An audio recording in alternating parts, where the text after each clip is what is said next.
Nianze kwa kunukuu maneno ya baba yangu alipokuwa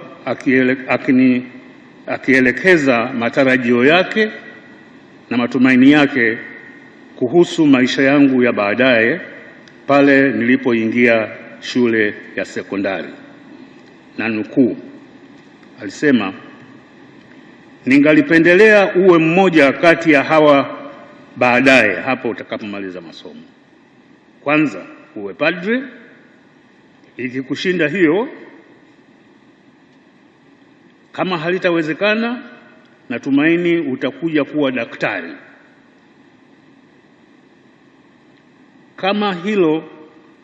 Kama hayo mawili hayatawezekana, basi angalau uwe mwalimu." Na wapa pole walimu kwa sababu inaonekana kana kwamba ilikuwa kazi ya tatu badala ya kwanza. Kama mnavyojua, badala yake nimekuwa rais wa Tanzania kwa miaka 10, kitu ambacho baba yangu hakuwahi hata kuota na alas hata hatimaye kuona. Maisha ya binadamu ni fumbo kubwa sana. Pamoja na kuwa tunapozaliwa wazazi hufanya maandalizi mbalimbali ya kuwawezesha watoto wao kumudu maisha yao ya baadaye, ni vigumu sana kwa mzazi kujenga tamaa ya mwanaye kuwa kiongozi au rais wa nchi. Kauli ya baba yangu ni kielelezo cha hilo, na nadhani wenzangu watatu waliomo humu wanaweza kuthibitisha hili, kuwa si wazazi wao tu bali hata wao wenyewe hawakuwahi kuwa na tamaa kuwa watapata heshima hii adhimu ya kutumikia nchi kwenye nafasi kubwa kama ya urais. Lazima nikiri, haikuwa kazi rahisi sana kukubali kuandika kitabu hiki baada ya taasisi ya uongozi kupitia mtendaji wake mkuu Profesa Semboja kunishawishi. Nilisita, si kwa kuwa labda mie ni mchoyo wa kugawana uzoefu wangu wa uongozi kupitia historia ya maisha yangu na changamoto za uongozi wa nchi kama zetu. La hasha. Ila sikuwahi kuhisi kuwa kama kuna kubwa la kujifunza kwenye safari hii ya maisha yangu mpaka kufikia hapa nilipo. Baada ya mvutano mkubwa, Profesa Semboja alinibadilisha mawazo yangu. Kwa sababu hiyo nikaandika. Na alifanya hivyo kwa sababu tatu. Kwanza, nimefikiria sana unyeti wa nafasi ya urais wa heshima na heshima itokanayo na kutumikia nchi yako kwenye nafasi hii ya juu kabisa. Kutokana na hili, ndio maana ni watu 4 tu walioko hai na mmoja ambaye ametangulia mbele ya haki, baba wa taifa, ambao wamekuwa na bahati hiyo ya kuhudumu kwenye kipindi cha miaka takriban 58 ya uhuru wa nchi yetu. 4 tu.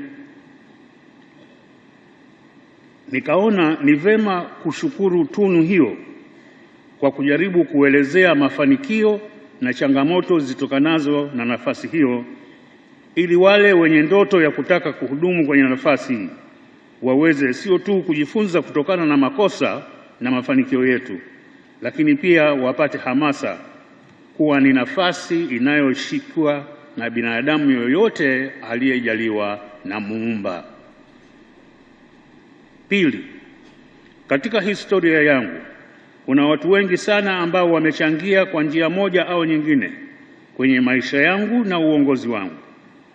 Nimeona kitabu hiki kitanipa fursa ya kuwashukuru kwa pamoja kwa mchango wao kwenye maisha yangu binafsi, lakini pia kwenye uongozi wangu wa taifa letu.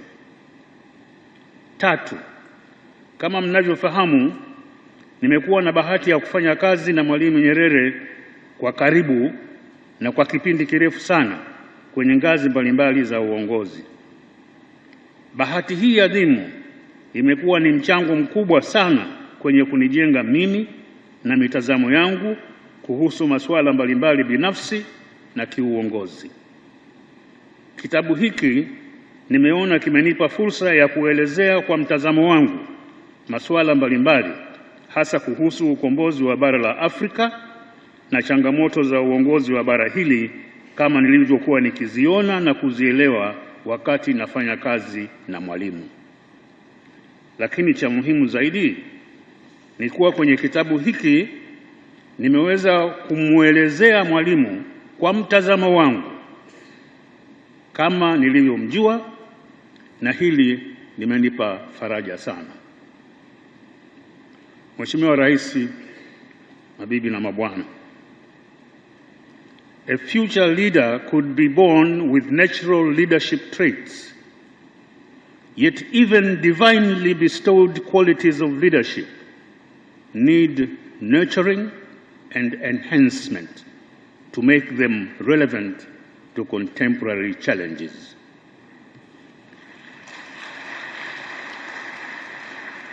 Nimenufaika sana kuwa na Mwalimu kama mentor wangu, kama ambavyo wengi wenu mmeweza kunufaika kuwa na watu kama hao kwenye maisha yenu. Ni kutokana na sababu hiyo ndio maana kama ambavyo mtaona wakati mnasoma kitabu hiki ambacho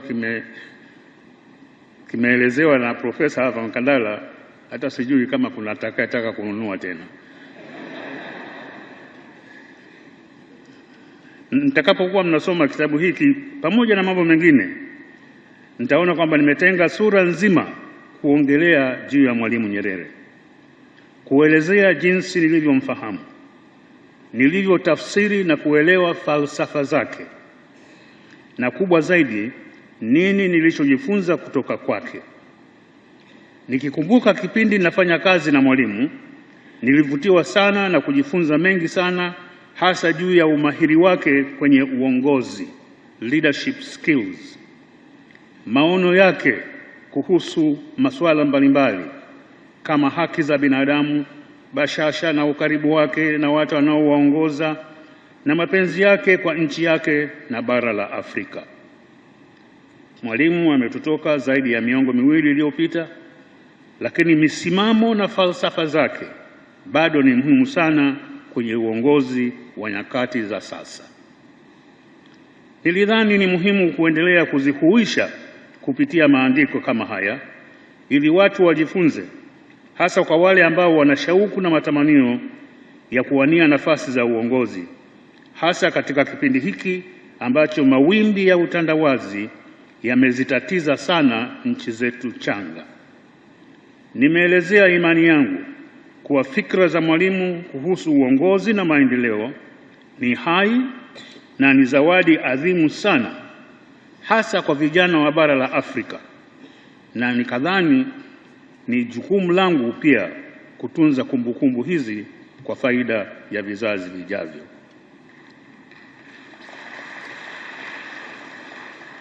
Mheshimiwa Rais, miongoni mwa mada ambazo nimezungumza kwenye kitabu changu ni swala la kujitegemea, kama nilivyojifunza kwenye uzoefu nilioupata.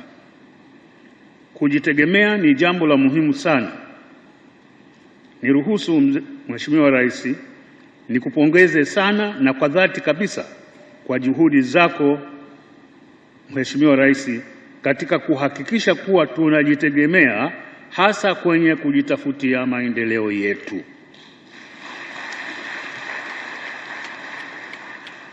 Kujitegemea ni muhimu sana kwa heshima yetu kama watu na pia kama nchi. Fikra za kutegemea watu wengine waje kutuletea maendeleo sisi ni fikra mbovu na potofu, na ni lazima tujenge utamaduni wa kukusanya nguvu na juhudi zetu kwenye kujiletea maendeleo yetu, kwani msemo unasema true development is self development. Hii haimaanishi kwamba tusiombe au tusithamini misaada, la hasha, ila misaada iombwe kwa ajili ya kuongeza nguvu kwenye juhudi ambazo tumezianza wenyewe. Pale tu tutakapofanya hivi ndio tutaweza kama nchi kutembea kifua mbele kwa kujiamini na pia kujijengea heshima mbele ya Jumuiya ya Mataifa.